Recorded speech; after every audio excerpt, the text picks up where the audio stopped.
안녕하세요. 반갑습니다. AP투자연구소의 이정열 전략팀장입니다. 자, 금일은 3월 26일, 현재 시각은 4시 37분을 지나가고 있습니다. 두산 퓨어셀이고요. 코드번호 336260입니다. 오늘 두산 퓨어셀이 드디어 이평선들을 돌파를 했어요. 특징적인 이슈가 있었습니다. 그런 부분들이 좀 부각이 되면서 주가의 강세 흐름들을 보여줬는데, 오늘 외국인이나 기관이나 지금 뚜렷한 매수세를 좀 보였습니다. 좀 의미가 있는 것 같다라고 말씀을 좀 드릴 수 있을 것 같아요. 장기 평선들을 좀 이제 터치를 할 수 있을 가능성도 좀 있지 않을까. 최근에 좀 이제 우려감 있는 움직임을 좀 보여주고 22평선을 돌파를 하지 못하고 조정을 좀 받고 있었기 때문에 이런 부분들에서 좀 걱정은 조금은 했었죠. 근데 지금 상황에서 이슈가 하나 툭 튀어나오면서 이것들이 좀 부각이 되면서 주가가 상승하는 흐름들을 좀 보여줬고 외국인이나 기관에서 투자 심리에서도 좀 변화가 일어난 그런 부분들이 아닌가 생각이 좀 듭니다. 거래량도 적당히 좀 들어주면서 단기적으로 5만 5천 원까지 상승할 수 있는 가능성들이 좀 높지 않을까 하는 그런 부분들 일단 말씀을 좀 드릴 수 있도록 할게요. 자, 어떤 이슈들이 있었냐? 두산 퓨어셀 500억대의 용역 수주의 상승 반전을 했다. 자, 계약 금액이 500억 원대의 규모 연료전지 시스템 관련 용역을 수주한 두산 퓨어셀이 강세다.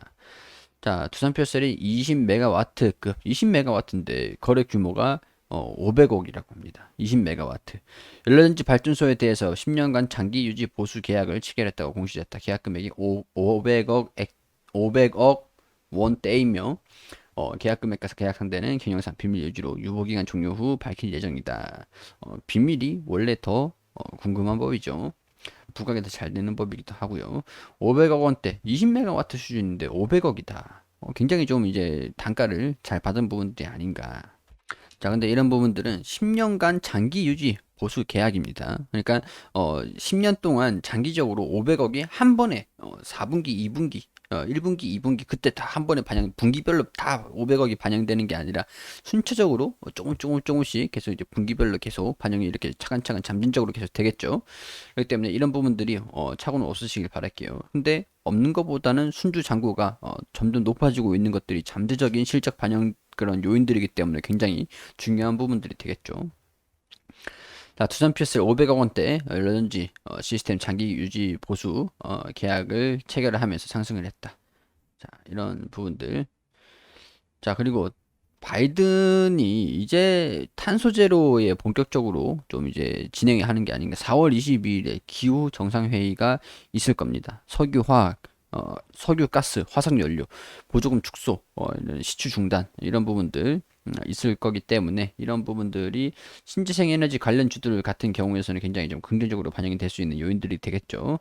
4월 20일 지구의 날에 기후 정상 회의를 열 것이라고 발표를 했다. 도널드 트럼프 전 대통령이 사기라며 외면했던 기후 변화 문제에서 미국이 다시 해결사 역할을 하겠다는 의도로 풀이가 된다. 이제 슬슬 바이든이 탄소 제로, 신재생 에너지 그런 정책들을 드라이브를 시동을 좀 거는 것 같습니다.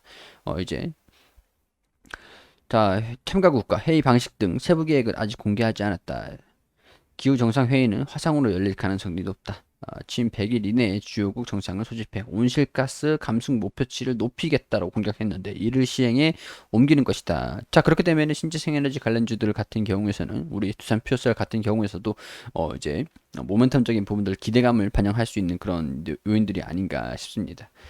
자, 물론 이제 태양광이라든가 다른 부분 그 풍력이라든가 그런 부분에서도 좀 기대감을 계속 반영을 시킬 수 있는 부분들이 되겠죠.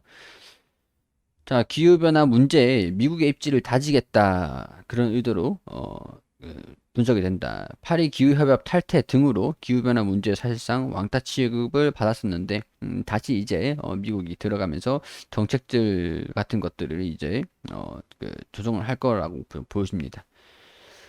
자, 곧바로 석유 가스 업체를 대변하는 웨스턴 에너지 연합은 곧바로 와이오밍주 연방 법원에 바이든 대통령의 행정명령에 이의를 제기하는 소송을 냈다. 근데 이거를 얘네들 입장에서는 낼 수밖에 없죠. 제가 이제 석유 가스 사업을 하고 있는데 신재생 에너지 쪽으로 정책들이 나오면은 뭐 우린 죽으라는 거니까 입장 차이는 좀 있는 법입니다. 자, 그리고 PPA 개정안 통과 이게 무슨 얘기냐? 그동안 우리가 한국전력에서 그 전기 판매 시장을 또 독점을 하고 있었죠. 한국전력에서. 전력 판매 시장이 신재생 공급 사업자에 한해 일부 개방된다는 의미다. 그러니까 수소해가지고 이걸 전력을 생산해서 이제 판매까지 할 수 있다.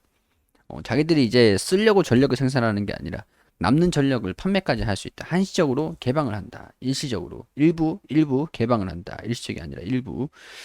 자, 그렇게 되면은 재생에너지 시장 활성화에 중요한 제도라고 의미를 부여했다. 옛날 같은 경우에는 지금까지였다라고 한다면 태양광 에너지 전력을 생산한 다음에 한전에다 팔았어요.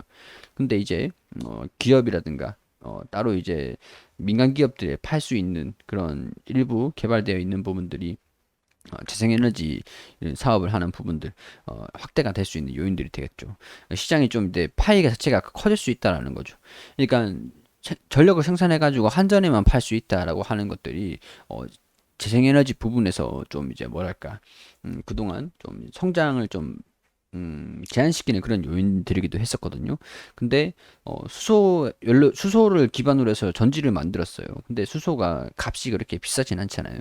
전력을 많이 만들어 가지고 이걸 기업들한테 공급 계약을 체결을 해버리면은 안전적으로 전력을 생산하고 이제 태양이 뜨는 그런 것도 아니고 풍력이 돌아야 돼 바람이 필요한 것도 아니고 수소만 필요하니까 유지 보수 이렇게 해가지고 또 전력을 생산해서 또 판매까지 할 수 있는 거니까. 기업들 입장에서 보면은 이런 부분들에서 또 이제 적절하게 또 활용을 할 수 있는 것들이 아닌가. 자, 리백 이게 무슨 얘기냐? 신재생에너지 사용 100%를 달성을 하겠다라고 기업들끼리 이렇게 공약을 내거는 겁니다. 폭스바겐이라든가 뭐 아마존이라든가 애플이라든가 이런 미국의 기업들 있잖아요. 공급을 하려면은 신재생에너지로 만든 제품이냐 아니냐 그런 부분에 따라서 공급을 따낼 수 있냐 없냐 그런 부분들이 굉장히 좀 국제사회에서 앞으로는 대두가 될 겁니다.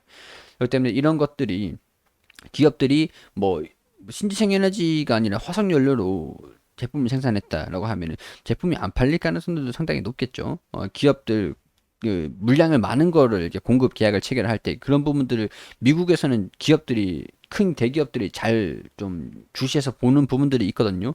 LG 화학 같은 경우에서도 최근에 뭐 이런 신재생 에너지를 활용해서 제품을 생산한 게 아니다라고 해가지고 공급이 좀 부러지고 약간 계약이 부러지고 그런 것도 좀 있었습니다.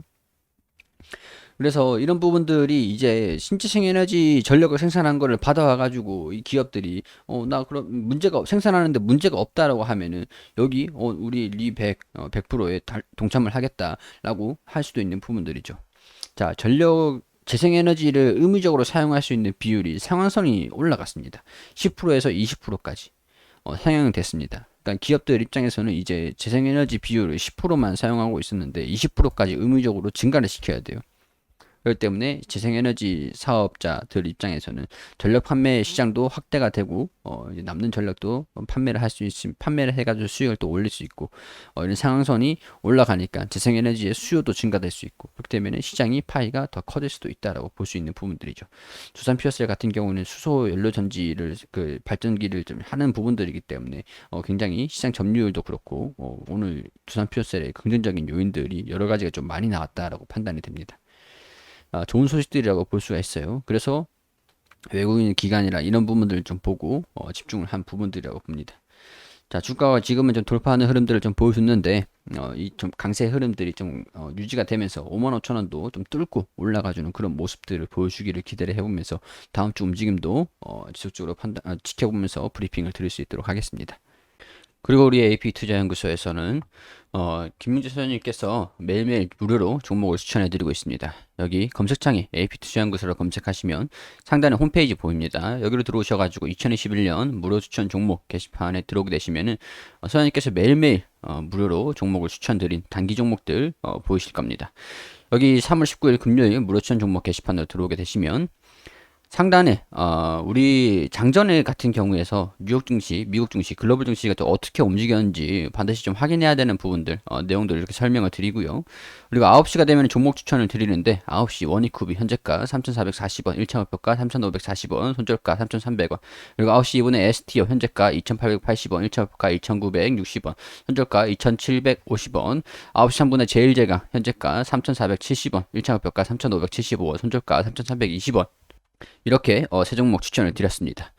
자, 그리고 STO 1차 목표가 달성했다. 차트를 통해서 이렇게 설명을 또 드리고 호가도 이렇게 말씀을 드리고요. 뭐 추가 상승 중이다. 뭐 이렇게 좀 말씀을 드리면서 자세하게 상세하게 브리핑을 드립니다. 원익큐브 차트를 통해서 이렇게 1차 목표가 몇 프로 상승했다. 이렇게 말씀을 드렸고 제일제왕도 이런 식으로 차트를 통해서 말씀을 좀 드립니다. 그리고 세 종목 추천해서 세 종목 모두 수익 냈다. 한 종목 홀딩 중이다라면 여기에 또 이제 홀딩 중이다라고 말씀을 좀 드리고요. 초단타로 진행하는 것이니까 매수가, 매도가, 손절가 그런 것들을 지켜주시면서 매매하시라는 말씀을 좀 드렸고 그리고 쭉 내려보시면은 이 수익률이 나와요. 매일매일 수익은 볼 수 없지만 이 통상적으로 통계적으로 추천하는 종목들 이제 어떻게 수익률이 좀 나오는지 매일매일 수익은 볼 수는 없죠. 통상적으로 근데 수익률이 좀 높으세요. 그래가지고 이렇게 좀 단기적으로 수익을 낼 수 있는 그런 종목들 하루 만에 이게 승부를 또 볼 수 있는 그런 종목도 추천드리니까 도움을 좀 필요하신 분들이 있으시면 오셔가지고 도움을 받으셨으면 좋겠다는 그런 말씀 드릴 수 있도록 하겠습니다.